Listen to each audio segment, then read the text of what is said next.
They call Croatia the land of 1,000 islands, but today it feels like a country running out of options. The economy leans too heavily on tourism, people are leaving in droves, and rising costs are squeezing those who stay. Joining the EU was supposed to bring stability, but it's also added new pressures that make daily life even tougher. So why has living in Croatia become such a struggle? Let's break it down.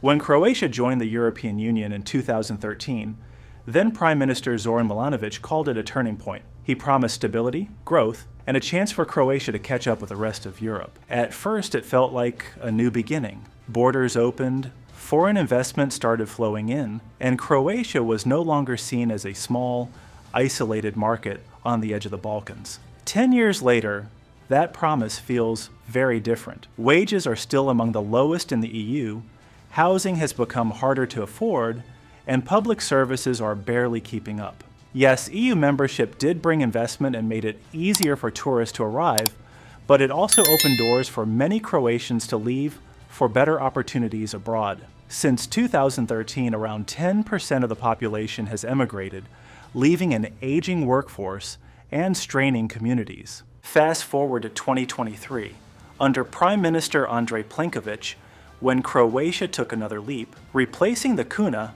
with the euro. The hope was that it would stabilize prices and strengthen the economy, but instead, it felt like everything got more expensive overnight. Groceries, services, and daily essentials all felt like they cost more. Some of it was inflation, some of it was just rounding up, but in a country already struggling with low wages, the euro made life feel even tighter. So the big question, did EU membership deliver on its promises, or did the cost of joining the EU end up being higher than anyone was willing to admit?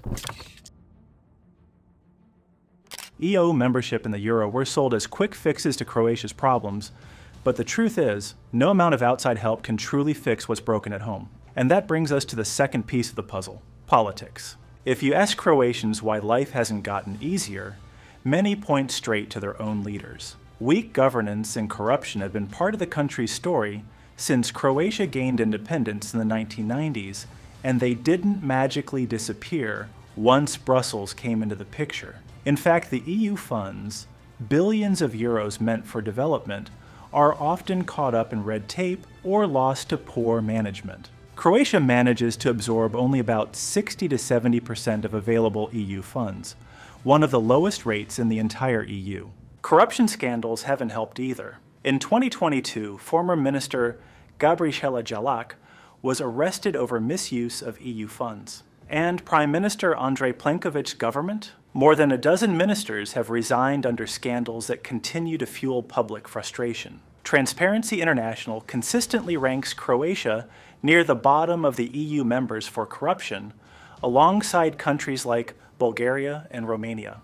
It's no wonder this dysfunction trickles down to daily life. Infrastructure projects stall, business lose confidence, and ordinary people see little improvement in wages or services. Croatia's average monthly wage, around 1,300 euros in 2025, still lags far behind the EU average, while housing and food costs climb steadily. For many, it feels like politics isn't the solution. It's part of the problem. That's why when Croatians talk about life getting harder, it isn't just about inflation or the euro. It's about a system where leaders keep promising change, but nothing ever really gets better.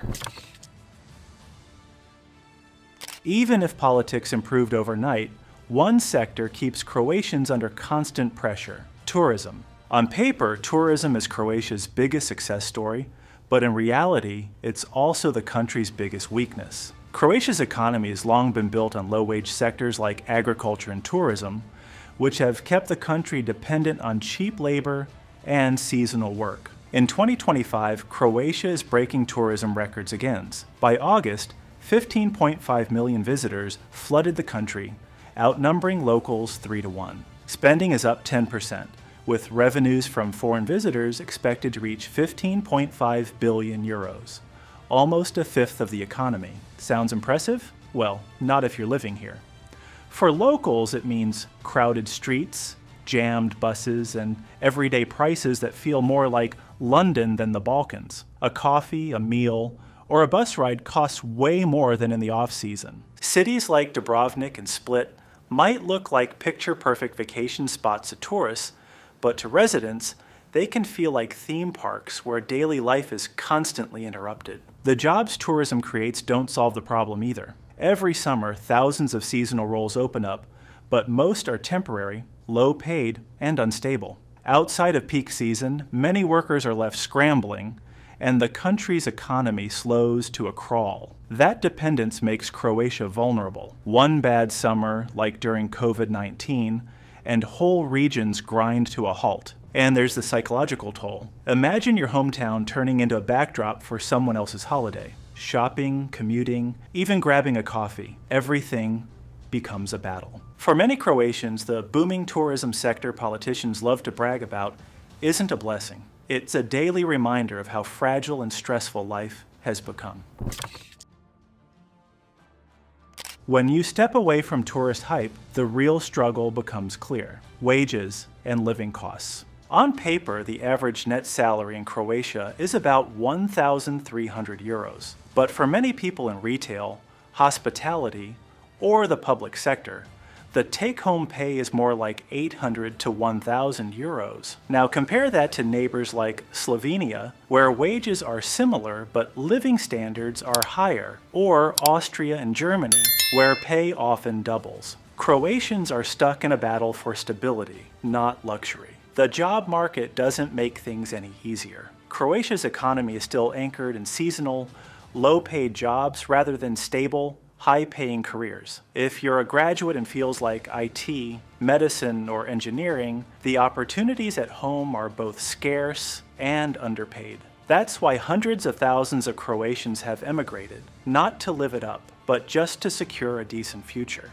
And then there's housing. It's become a full-blown crisis. In Zagreb, renting a one-bedroom apartment in the center will cost you 1,800 euros a month. Even if you look outside the city core, you're still paying 1,250 euros. With wages barely covering basic expenses, renting independently is out of reach. Buying a home? Prices are now topping 3,000 euros per square meter, pushing modest apartments to around 180,000 euros, well over 140% of the average yearly salary.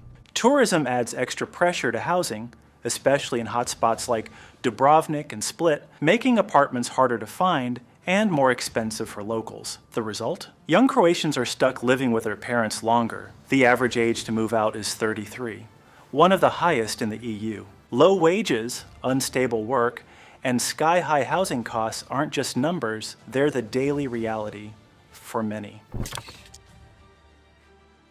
Looking at the pieces together, it's easy to see why daily life in Croatia feels tougher every year. Low wages, high costs, unstable jobs, and a housing crunch aren't isolated issues. They're signs of a system under strain. Tourism drives the economy, but it creates seasonal jobs, not stable careers. Politics promised reforms, but those have largely fallen short, leaving public services struggling to keep up. Emigration continues, leaving those who stay to juggle work, housing, and daily expenses. The human impact is clear. Communities struggle to maintain services. Families stretch every paycheck. Many young adults stay with parents longer, and older generations face growing pressure from a shrinking labor pool. The economy itself feels fragile, vulnerable to shocks, and slow to generate the stable opportunities people need. Still, there's a glimmer of hope. Some regions are investing in tech, small businesses, and renewable energy, creating jobs that might keep talent at home. With the right policies and smarter investments, wages could stabilize, public services could improve, and some of the pressure could ease. At the end of the day, life in Croatia isn't just tough because of inflation or high rents. It's the result of deeper structural issues: emigration, an aging population, a fragile economy, and a political system that hasn't fully delivered. For many Croatians, it's not about ambition, It's about survival. But with the right changes, Croatia could turn these struggles into something better. So can Croatia break out of this cycle? The challenges are huge, but with the right changes, there's still hope for a better future. What do you think? Can Croatia overcome these struggles, or is emigration the only way forward for its future? Let us know in the comments below. If you found this eye-opening, hit like and subscribe for more deep dives into life around the world.